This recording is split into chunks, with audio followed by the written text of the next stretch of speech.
So it's Monday the 10th of March, it's a new week and we're starting a new sleeve on a new client, new everything. I've done a design over the weekend, I've sent it to the client to show him what the sleeve looks like. We're gonna place everything on the arm when he's in today. I'm very well aware that when I get a picture of my client's arm, when I actually have the client in and I start to piece everything together, things flow slightly differently. My baby's trying to get involved in the video. So the brief that my client gave me was that he wanted something to represent his dad. He wanted something to do with angels or heaven to represent the fact that his dad has passed on. And he also wanted to include the classic see no evil, hear no evil, speak no evil. So I came up with the idea of doing the different angels covering their eyes, mouth and ears to represent that. And he loved the idea, so we put it together. When I sent him the idea, he gave me the thumbs up. You can see my stencil here. I've traced over the image. I wanted to trace over it by hand.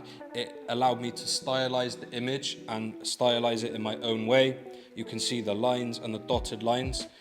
It communicates the image and translates it in a way that I understand, so I always like doing it by hand that way. And the fact that I've done it digitally means that I can now change the size of the design. So whenever my client comes in, if it's the wrong size, it just takes a minute for me to reprint this out at the size that I need it to be. So we're going to start at the bottom with this angel, and you can also see that I've got some extra elements involved here as well. I'm going to print these out and just start to think about the size of the future images that are going on the sleeve. Even though I'm going to work on one part of the arm today, I'll still stencil these different elements and make sure that everything is the right size.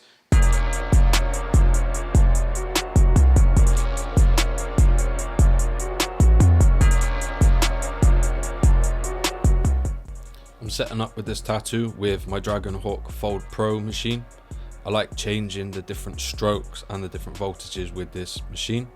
So I'm going to use my Dragon Hawk. You can use the discount code TheBuzzBristol on dragonhawkofficial.com for a 10% discount. So to start for this tattoo, my client's in, I've sized up the tattoo and I'm happy with the size of the stencil. So I always make sure that my client is stood up whenever I put the stencil on. If the client isn't stood in a natural position, then the stencil is always going to distort when we put it on. So the client needs to be stood in a natural position. And you can see me bending the arm there so I can see what part of the arm is going to disappear as the arm bends. That allows me to place the design in a particular way that it's not going to distort and move too much when the client moves their arm. So I'm going to dot some stencil stuff around the arm. I like to put plenty of stencil stuff on so that I can rub it in really well, let it soak into the skin, and the skin's going to really cling onto the stencil then. I've obviously sped this up, but I like taking my time with the stencil. I make sure that it's not going to fold and bend and distort as I place it around, wrap it around the body part. And then once I'm happy with that stencil, the way that it's come out, I make sure that the client is happy with it too. And then we can get started with our tattoo.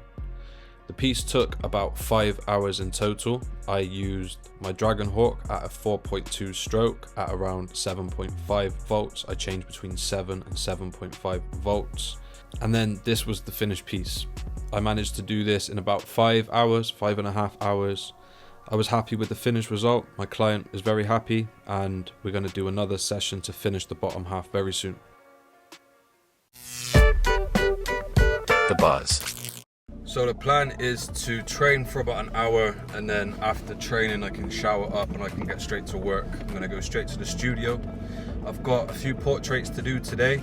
It's an existing client, I've tattooed him many times before, and we're doing some portraits of his kids in Polaroid picture frames. You're going to see later on, but we've done the Polaroid pictures already. I just need to put the portraits in those. So instead of me hurting people with the tattoo machine, you're about to see me get hurt by my trainer. He's about to put me through it, but no pain, no gain. Let's go. So we're doing a bit of MMA training with Shay. He's been with me for a few years now, but he is struggling with pain, especially in his lower back. So we're just trying, obviously here we're strengthening up the legs. We are just doing basic general S&C, but I am going to get him to do a lot of like core exercises to try and strengthen up his core, which will definitely try and help his back for when he's tattooing.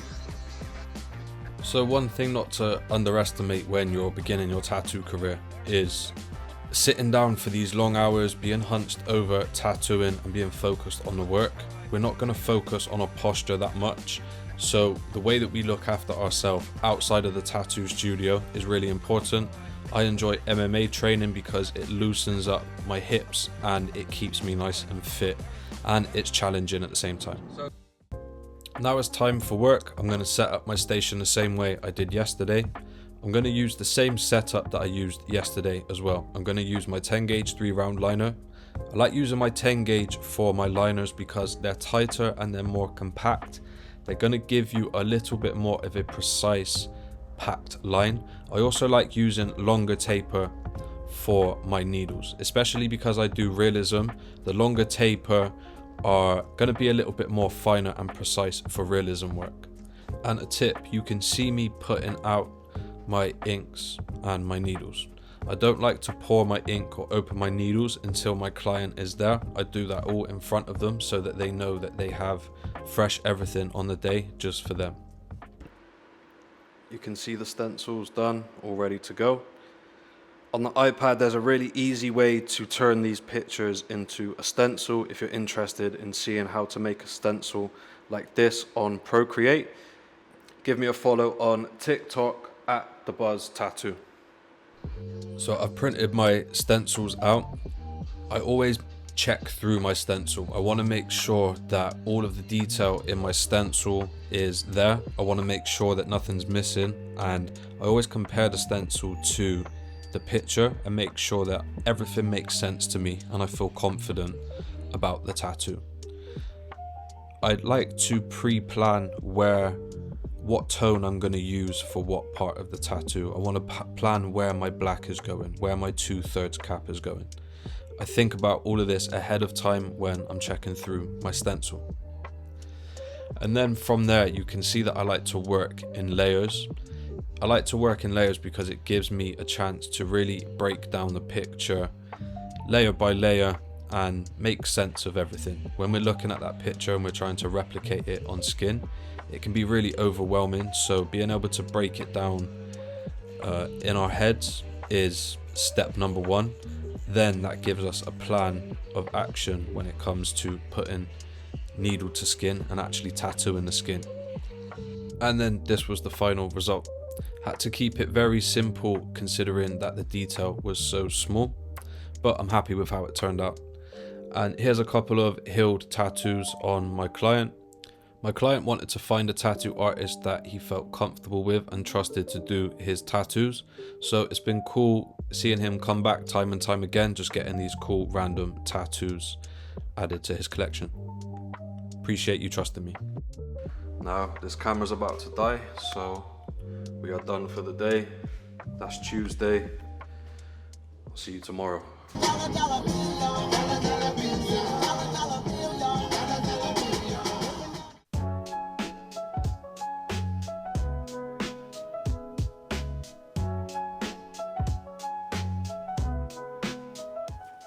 It's Wednesday, the 12th of March, and today I'm in the studio filming a mini course. I'm doing a portrait of Eminem today on fake skin.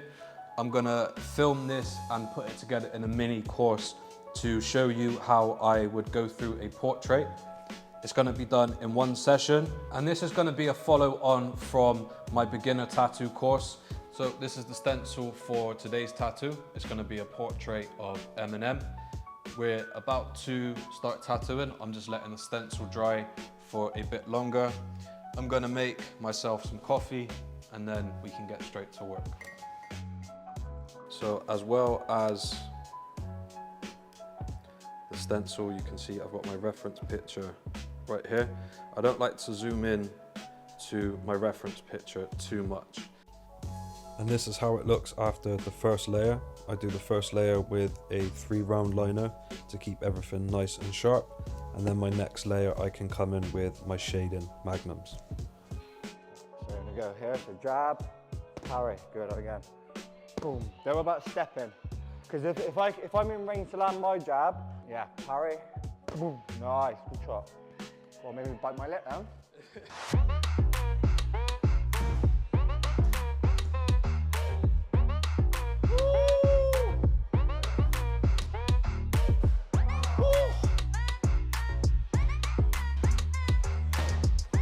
used to be able to do this. I used to do this when I was a kid.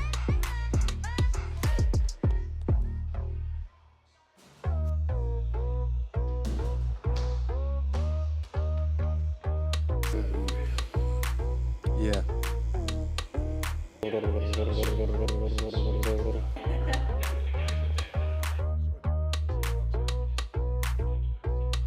Cool. Yeah, keep doing what you're doing to look after it.